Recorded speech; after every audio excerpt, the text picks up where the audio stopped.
Hello दोस्तों, exact master में आप सभी का स्वागत करते हुए मैं हूं अशोक कुमार राज। और मेरे तहे दिल से आप सभी को नमस्कार, आदाब, सत श्री अकाल, राम राम। तो दोस्तों, आज बाबा साईनाथ की बहुत ही एक खूबसूरत लीला के साथ में मैं हाजिर हूं आप लोगों के सामने। हो सकता है वीडियो थोड़ा सा लंबा हो जाए, लेकिन आप लोगों को बहुत ही अच्छा लगेगा, क्योंकि इसमें घटनाएं ही कुछ ऐसी है। तो चलिए, बिना समय गवाए आज यहीं पे से मैं शुरू करता हूं बाबा साईनाथ की लीला। और सबसे पहले आप लोगों को ये कह दूं कि आज बाबा साईनाथ के लीलाओं के बारे में जिन्होंने मुझे एक्सप्लेनेशन दिया है वो है गंजाम डिस्ट्रिक्ट उड़ीसा से। और वो हमारे साई परिवार का ही एक भाई है जिनका नाम है प्रणब कुमार साहू। तो चलिए उनसे मैं परिचय करवा देता हूं। ये देखिए, ये है हमारे साई परिवार का भाई, इनका नाम है प्रणब कुमार साहू। और प्रणब कुमार साहू ये कहते हैं कि बाबा साईनाथ के बारे में उन्हें कुछ भी पहचान नहीं थी। और वो कैसे? ये है प्रोफेशनली एक एक्स आर्मी, यानी आर्मी में वो नौकरी में थे, लेकिन 2018 में उनको रिटायरमेंट मिला। और रिटायरमेंट मिलने से ठीक एक महीना पहले उनके रेजिमेंट के हिसाब से, वो जिस रेजिमेंट में थे, यानी उन्होंने बताया कि 246, तो 246 रेजिमेंट के हिसाब से उन्होंने कहा कि रिटायरमेंट से पहले हमें नासिक में भेजा जाता है, यानी नासिक से उन्हें एक ट्रिप में भेजा जाता है, छोटा ट्रिप में, क्योंकि उसके बाद उन्हें पेंशन में आना है, रिटायरमेंट में आना है। तो नासिक में पहुंचने के बाद उन्हें जब ये ट्रिप मिला, तो उस ट्रिप में वो सोचने लगे अपने मिसेस के साथ में कि कहाँ जाएं, कहाँ नहीं। तो उन लोगों ने देखा कि यहाँ से शिरडी बहुत नजदीक है, साईं बाबा का धाम, तो क्यों ना हम शिरडी चल के बाबा का दर्शन कर लेते हैं। तो इन लोग सोच विचार किए और नासिक से निकल गए शिरडी के लिए। तो शिरडी में गए, शिरडी में बाबा का दर्शन किए। और बाबा का दर्शन इन्होंने इस तरह से किए कि इन्हें ये लगा कि बस एक दर्शन करने की जगह है, बाबा साईनाथ यहाँ पे विराजमान है जिनके बारे में काफी सुना, और उनका दर्शन करना ही था, तो दर्शन कर लिए। बाकी उनके मन में भक्ति करके कोई चीज नहीं थी, जो भक्ति भक्तों में होती है ना, इस तरह से। लेकिन बाबा का दर्शन उन्होंने किए, उन्हें बहुत आनंद आया। और वहां से फिर वो नासिक आए, और नासिक में आने के बाद उन्हें रिटायरमेंट मिल गया, और रिटायरमेंट में वो घर पे चले आए। और जब वो घर पे पहुंचे, यानी गंजाम डिस्ट्रिक्ट उड़ीसा में, तो घर पे पहुंचने के बाद उन्हें एक नौकरी मिली। वो नौकरी है उड़ीसा पुलिस में, और उड़ीसा पुलिस में वो ज्वाइन कर लिए। लेकिन वो ज्यादा दिन तक वहां पे कर नहीं पाए, क्योंकि वहां पे काम करते हुए उन्होंने ये देखा कि उनके पिताजी की तबीयत बहुत ही खराब थी। और उनके पिताजी की तबीयत खराब होने की वजह से वो बहुत टेंशन में थे। उन लोग एक्चुअली चार भाई हैं, तो चार भाई में से दो भाई तो बाहर रहते हैं उड़ीसा से, और एक भाई जो है वो बीच वाला, वो वहीं पे उड़ीसा में रहते हैं, लेकिन वो एक प्राइवेट जॉब में है। और प्राइवेट जॉब में होने की वजह से क्या है कि इनके पिताजी का जो कंडीशन है, पिताजी के कंडीशन के हिसाब से उनको संभालना उनके भाई के लिए थोड़ी दिक्कत वाली थी। इसीलिए उन्होंने देखा कि मैं अगर मेरे पापा के सेवा के लिए लग जाऊं तो मुझे ज्यादा दिक्कत नहीं होगी, क्योंकि मेरा तो पेंशन चालू है, और मेरा भाई जो है वो तो प्राइवेट जॉब में है, उन्हें थोड़ी सी दिक्कत हो सकती है। और ये सोच के उन्होंने रिजाइन दे दिया, यानी उड़ीसा पुलिस में जो ज्वाइन किए थे ना आफ्टर रिटायरमेंट, तो उसको रिजाइन दे के वो घर पे आ गए।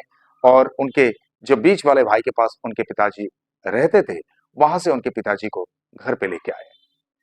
और घर पे आने के बाद वो उनका सेवा करने लगे, सेवा करने लगे। लेकिन उनके पिताजी की हालत दिन ब दिन बहुत ही बदतर होती जा रही थी, और इतनी खराब हो गए आखिर में कि उनको खाना भी अगर कुछ खिलाना पड़े तो वो लिक्विड फॉर्म में, यानी कुछ घोल के उन्हें थोड़ा थोड़ा सा खिलाना पड़ता था। अब करें तो क्या करें, उनकी स्थिति हमारे प्रणब जी से देखा नहीं जा रहा था। अब एक दिन क्या हुआ कि शाम के टाइम उनकी मिसेस से कहा कि तुम चलो वहां पे बाबा के मंदिर में, और बाबा के मंदिर में जाके हम बाबा से प्रार्थना करेंगे कि हमारे पिताजी के लिए जो फैसला उन्हें अच्छा लगे वो कर दे, और मेरा जो जॉब है, मनपसंद जॉब, उस जॉब के लिए जो मैंने अप्लाई किया था, यानी 2019 में उन्होंने एक काम के लिए अप्लाई किए थे, वो है armed force. Armed force SBI bank के लिए, यानी स्टेट बैंक ऑफ इंडिया के लिए। स्टेट बैंक ऑफ इंडिया में आप लोगों ने देखे होंगे कि बहुत सारे सिक्योरिटी रहते हैं ना, उन लोग भी सरकारी सिक्योरिटी होते हैं, और वहां पे फर्स्ट प्रेफरेंस दिया जाता है एक्स आर्मियों को। तो ये तो प्रणब भाई तो हमारे एक्स आर्मी से थे, तो उनको यही लगा कि अगर वो नौकरी मुझे मिल जाए तो बहुत बेहतर रहेगा। तो ये सब बातों के लिए उन्हें मंदिर जाना था, बाबा के मंदिर में, साईं मंदिर में। तो उन लोग हस्बैंड एंड वाइफ शाम के टाइम मंदिर में गए, और मंदिर में जाके वो बाबा से कहने लगे कि बाबा, मैंने 2019 में अप्लाई किया था नौकरी के लिए, उसके बारे में कुछ भी आता पता नहीं है, कोई कॉल भी नहीं आया, कोई कॉल लेटर भी नहीं आया। तो अब क्या करूं बाबा, मैं क्या ऐसे ही बैठा रहूं? मैं जो पुलिस फोर्स में था, मेरे पिताजी की देखरेख के लिए मुझे वो छोड़ के आना पड़ा, और मुझे वो काम अच्छा नहीं लग रहा था। लेकिन ये काम जो है, इस काम में मुझे बहुत दिलचस्पी है, और ये काम अगर हो जाता तो बड़ा अच्छा रहता बाबा। इसीलिए मैं आपके दरबार में आया हूँ कि आपको अगर ऐसा लगता है तो ठीक है, कोई बात नहीं, मैं बैठा रहूंगा। लेकिन कब तक बैठा रहूंगा? मुझे तो बहुत टेंशन हो रहा है, मुझे अच्छा नहीं लग रहा है बाबा। तुम कुछ करो, बस जो तुम्हें अच्छा लगे। और इनके पिताजी के लिए उन्होंने बाबा से ये प्रार्थना की कि बाबा, मेरे पिताजी की स्थिति जो है बहुत गंभीर है। वो तो खाना खाना ही बंद कर दिए। उन्हें जो कुछ भी हम खिला रहे हैं वो सब कुछ लिक्विड फॉर्म में उन्हें खिलाना पड़ता है। मुझे देखा नहीं जा रहा है मेरे पापा की तकलीफ। बस आप ऐसा करो ना, या तो उन्हें तंदुरुस्त कर दो, या तो बस आप अपने पास बुला लो। बस ये दोनों में से कुछ एक कर दो, ताकि मेरे पापा को तकलीफ से निजात मिल जाए। बस इतनी सी प्रार्थना उन्होंने बाबा के सामने की। और उसके बाद उन लोग आ गए मंदिर से घर पे, और मंदिर से घर पे आने के बाद जो बाबा की भभूति है, वो बाबा की भभूति उनके माथे पे थोड़ा सा लगा दिए, और हल्का सा उनके जीभ में चखा दिए। हालांकि उन्हें कुछ भी खाने को तो नहीं हो रहा था, फिर भी उनके जीभ में चखा दिए। और नेक्स्ट डे मॉर्निंग में उनका मामा जी भी आए हुए थे घर पे। तो उनके मामा जी आने के बाद उनसे कहा कि प्रणब, एक काम करो, तुम्हारे पापा को पकड़ो और इनको उठा के जरा हम बिठाते हैं। तो जैसे ही उनको उठाकर बिठाने के लिए गए, तो प्रणब भाई अपने गोद में लिए हुए थे पापा को, और जैसे ही गोद में लिए, तो उनके गोद में ही तुरंत उनके पिताजी ने दम तोड़ दिया। ओम साई राम। तो चलिए उनके पिताजी से मैं परिचय करवा देता हूं। ये देखिए, ये है हमारे साई परिवार का भाई प्रणब साहू के पूजनीय पिताजी। इनका नाम है पंचानन साहू, यानी स्वर्गीय पंचानन साहू। बस आप लोग बाबा साईनाथ से प्रार्थना करना कि उनके पिताजी की आत्मा को बाबा शांति दे। आज वो हमारे बीच नहीं है। तो ये जो वाकया उनके साथ में हुई है, तो इसके बारे में आप लोग क्या कहना चाहेंगे कि बाबा ने उनकी बात किस तरह से सुने, और बाबा ने किस तरह से उनके पिताजी को अपने पास बुला लिए, और वो भी गुरुवार का दिन था। बोलिए मेरे साथ, ओम साई राम। ऐसे ही बाबा बात सुनते हैं। किसी का भी कष्ट, किसी की तकलीफ बाबा बिल्कुल बर्दाश्त नहीं कर पाते हैं। बस यही तो हमारे साईं की लीला है ना। तो ये तो वाकया एक पहला उन्होंने बताया। बस उसके 2-4 दिन के बाद ऐसा हुआ कि अचानक से शाम के टाइम उनके पास एक कॉल आता है, और वो कॉल आता है स्टेट बैंक ऑफ इंडिया। और एसबीआई के हेड ऑफिस से जो फोन आया था, वो फोन कॉल में उनसे ये कहा गया कि mister Pranab Kumar Sahu, you were selected for this so and so job, यानी आर्म्ड फोर्स में उन्होंने अप्लाई किए थे। ये तो बड़े अचंभित रह गए। बोले ये तो, लेकिन इतना लेट, ये तो मैंने बहुत दिन पहले 2019 में अप्लाई किया था। बोला हाँ, वो वेटिंग लिस्ट में था, तो अभी जो है आप सिलेक्शन में आ गए, तो you are selected for this job. तो ये बहुत खुशी की बात हुई उनके लिए। और उन्होंने कहा ये जो साल चल रहा था वो 2022 था, यानी 2019 में अप्लाई किया, और रुक रुक के वेटिंग लिस्ट में होने की वजह से 2022 में आखिर उनके पास वो कॉल आ ही गया, जिसमें उनको एक खुशखबरी मिली सिलेक्शन के लिए। हालांकि उन्होंने बाबा से प्रार्थना किया था ना कि मैंने वहां पे अप्लाई तो किया था, पर वहां से कोई नामो निशान मुझे दिखाई नहीं दे रही है कि मेरा जॉब लग सकता है या नहीं। पर बाबा ने उनकी बात सुन ली, और आखिर वो उसी काम में आज कार्यरत है। बोले मेरे साथ ओम साई राम। लेकिन यहां पे एक और वाकया उन्होंने कहा कि वो काम कर रहे हैं।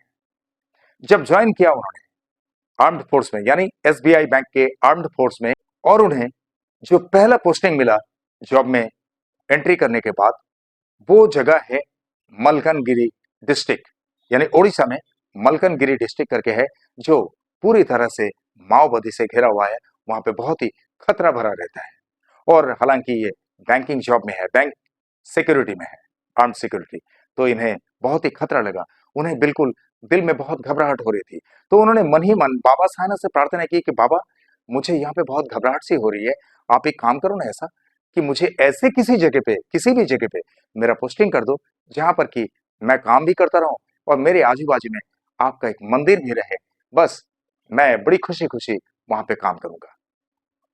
ये बात भी आखिर बाबा ने सुन लिए। बस वहां पे महज कुछ दिन रहने के बाद अचानक से उनको पोस्टिंग मिल गया।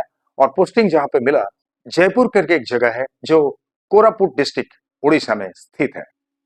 और आज भी वो उस जयपुर में ही तैनात है और वहां पे बड़ी खुशी खुशी वो काम कर रहे हैं। हालांकि बाबा ने उनकी ये भी बात मान ली जो मन से उन्होंने बाबा से कहा था। बोलिए मेरे साथ ओम साई राम। एक और वाकया इन्होंने कहा इनकी मिसेस के लिए। इनकी मिसेस एक्चुअली एक स्टेट गवर्नमेंट स्कूल के टीचर है, और उनको जब स्कूल के टीचर के लिए अप्लाई करना था, तो अप्लाई करते वक्त उनको सारा कुछ कागजात जो है वहां पे जमा करना था। तो सारा कुछ कागजात लेकर उन लोग हस्बैंड वाइफ दोनों के दोनों गए थे कागजात जमा करने के लिए। लेकिन सारा के सारा कागजात वहां पर चेक करके देखे, जब उस ऑफिस में पहुंचे तो वहां पे एक कागज जो है वो मिसिंग दिखा रहा था। लेकिन वो जो डॉक्यूमेंट का कागज मिसिंग दिखा रहा था, वो उसका ही एक जेरोक्स उनके मोबाइल में था। और ऐसे में हुआ ऐसा कि हमारे प्रणब जी जो है उनके मिसेस के पास से सारा कुछ डॉक्यूमेंट्स इकट्ठा लेकर साथ में गए थे, और एक जेरोक्स का शॉप देखे तो वहां से जेरोक्स करना था। तो जेरोक्स करने के लिए वो जब गए तो वहां पे उन्हें ध्यान आया कि एक बार मेरी मिसेस से फोन कर कर ये पूछ लूं कि जो डॉक्यूमेंट मिसिंग दिखा रहा है उसका कोई कॉपी तुम्हारे मोबाइल वगैरह में है क्या। तो उनके मिसेस ने कहा कि हाँ, मेरे मोबाइल में है। तो उन्होंने कहा इमीडिएटली मुझे सेंड कर दो। तो उन्होंने व्हाट्सएप में उन्हें सेंड कर दिए, और उसका जो है एक कलर जेरोक्स उन्होंने वहां से निकाल लिए। तो सारा डॉक्यूमेंट जो है जेरोक्स के साथ वो फिट हो गया। अब वो सोचने लगे कि अगर ऐसा ही है तो पता नहीं यहाँ पे कोई गड़बड़ तो नहीं होगा, क्योंकि ओरिजिनल डॉक्यूमेंट्स जो है वो निकलने के लिए फिर थोड़ा सा टाइम लगेगा।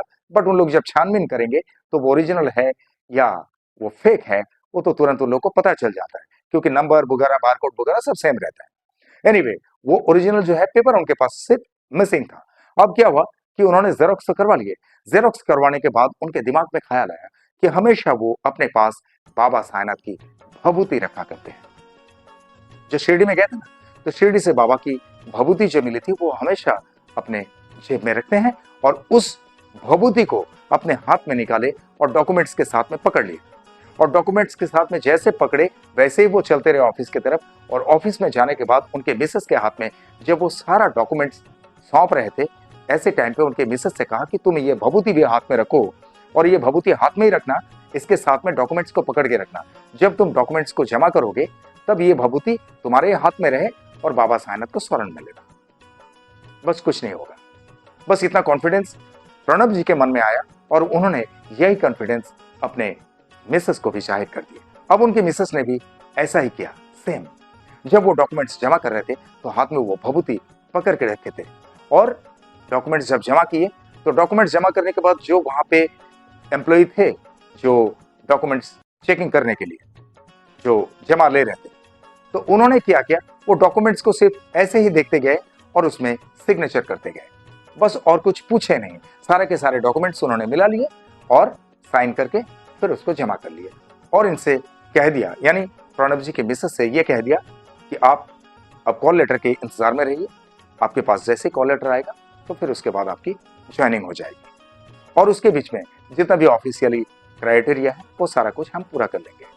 तो बस ये सुनने के बाद वो तो बड़े खुश हो गए प्रणब जी की मिसेस, और उन लोग दोनों हस्बैंड वाइफ बहुत खुश होकर उन लोग घर पे आ गए। हालांकि उसके बाद इनके मिसेस के पास कॉल लेटर भी आ गया कुछ दिन में, और उनकी मिसेस आज उसी स्कूल में कार्यरत है एक गवर्नमेंट टीचर के तौर पे। बोले मेरे साथ ओम साई राम। ये तो बाबा के भभूति का कमाल है और बाबा के प्रति विश्वास का कमाल है। ओम साई राम। अच्छा लगा ना दोस्तों? बहुत खूबसूरत बात है कि देखिए बाबा साईनाथ किस तरह से अपने भक्तों की बातों को सुनते हैं और किस तरह से अपने भक्तों के बातों को सुनने के बाद उन्हें भक्ति का प्रतिफल भी देते हैं। वाकई स्ट्रेंज, अनबिलीवेबल, इनक्रेडिबल, आप कुछ भी कहें। तो चलिए अभी हमारे साईं परिवार का भाई प्रणब साहू की मिसेस से मैं आप लोगों को परिचय करवा देता हूं। ये देखिए, ये है हमारे प्रणब भाई की मिसेस। इनका नाम है प्रियंका प्रधान और इन लोगों का इकलौता एक ही बच्चा है, बेटा है, बड़ा लाडला। उससे भी मैं परिचय करवा देता हूं। वो अभी क्लास 6 में पढ़ता है अभी फिलहाल। ये देखिए, ये है हमारे प्रणब भाई का एक लाडला बेटा और इसका नाम है अर्नब कुमार साहू। तो दोस्तों अब आप लोगों को मैं वो मंदिर दिखा देता हूं जिस मंदिर के बाजू में फिलहाल, यानी अब जहां पे ड्यूटी कर रहे हैं ना, जयपुर उड़ीसा के, तो उस जगह पे जो एसबीआई ब्रांच है जहां पर उनका ड्यूटी चल रहा है, और उनके एसबीआई ब्रांच के जस्ट बाजू में ही बाबा साईनाथ का एक बहुत ही खूबसूरत सा मंदिर है। लेकिन उस मंदिर का पूरा फोटो तो भेजे नहीं, बट उस मंदिर में बाबा की जो मूर्त विराजमान है उसकी फोटो उन्होंने मुझे सेंड की। मैं आप लोग को दिखा देता हूँ, बहुत ही खूबसूरत है। ये देखिए, ये वही बाबा साईनाथ की मूर्त है जिस मंदिर में लगा हुआ है। इस मंदिर के बाजू में उनका ड्यूटी है एसबीआई ब्रांच में, और उन्होंने अपने घर में इतनी खूबसूरती से मंदिर को सजा के रखे हैं जहाँ पे बाबा भी एक छोटे से मूर्त में विराजमान है। वो भी आप लोगों को दिखा देता हूँ। दो फोटो उन्होंने घर की भेजे हैं, नेक्स्ट बाय नेक्स्ट आप लोग देख लीजिए। ये देखिए, ये है पहली फोटो और सेकंड एक और फोटो उन्होंने भेजे, वो भी दिखाता हूँ। ये देखिए, ये है सेकंड फोटो, यानी टोटल एक में जो है उन्होंने छोटा करके भेजे हैं और एक में बड़ा करके पूरा मंदिर को दिखाया, जो घर के अंदर सेटअप करके रखे। आज जहां कहीं भी जाते हैं बाबा का नाम स्मरण करके निकलते हैं और बाबा की भभूति का प्रयोग वो लोग सभी मिलकर करते रहते हैं। चाहे टीका लगाना हो या तबीयत खराब में उसको पानी में घोल के पीना हो, इतना विश्वास है उन लोगों में। तो दोस्तों मैं आशा करता हूं कि आज का वाकया भी आप लोग को बहुत अच्छा लगा होगा, और इसी तरह से आप लोग के साथ में भी बाबा साईनाथ की लीलाएं कुछ भी घटित हुई तो मेरे अंडरलाइन में दिए हुए इस नंबर पे मुझे सीधा संपर्क कर सकते हैं, या तो मुझे व्हाट्सएप में वॉइस मैसेज के जरिए भी भेज सकते हैं। मैं आपके साथ घटित हुई लीलाओं का वीडियो बनाकर भी इसी तरह से मेरे एग्जैक्ट मिस्ट्री चैनल पर लेके आऊंगा, आई प्रॉमिस इट।